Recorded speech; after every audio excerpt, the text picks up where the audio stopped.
दूसरा दा है भक्ति। एक बार हमारे उपकुलपति, अब गुजर गए, संपत जी, बाबा ने उनसे पूछा कि भक्ति का क्या अर्थ है। तो उन्होंने कहा कि बाबा, भक्ति का अर्थ है ये जो मन है ना, इसको भगवान में रखना। तो बाबा ने कहा तुमने सही अर्थ बतलाया, सही अर्थ। To place your mind on God, that is bhakti. आपको भगवान से प्रेम है, किसी को आपको बताने की आवश्यकता नहीं कि कितना प्रेम है।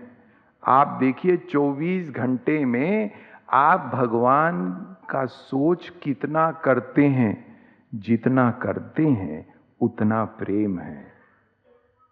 किसी की सर्टिफिकेट की आवश्यकता नहीं।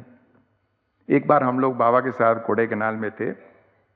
कल जब हमारे रायपुर के बच्चे बाल विकास का प्रोग्राम कर रहे थे तो उसको देख के मुझे ये किस्सा याद आया। कितना अच्छा हमारे गुरुओं ने, जो लोग कल प्रोग्राम देखे हैं उन्होंने देखा होगा कितना अच्छा ट्रेनिंग बच्चों को दिया गया।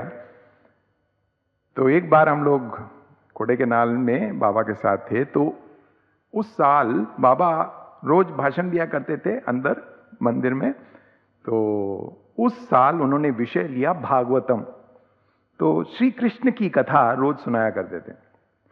तो एक दिन सुबह ब्रेकफास्ट खत्म हुआ तो हम लोग बाबा के पास जाके बैठते थे। तो उस दिन क्या हुआ, सोफा जो नीचे का सोफा था उसके ऊपर बैठने के बजाय बाबा ऊपर चले गए, क्योंकि नीचे कई लोग आ जाते थे।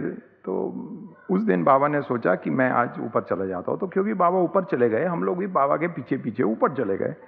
तो उनके कमरे के बाहर एक सोफा होता था, तो वहां वो बैठ गए। तो हम लोग भी चारों तरफ बैठ गए और फिर बाबा हमें गोपियों की कहानी सुनाने लगे।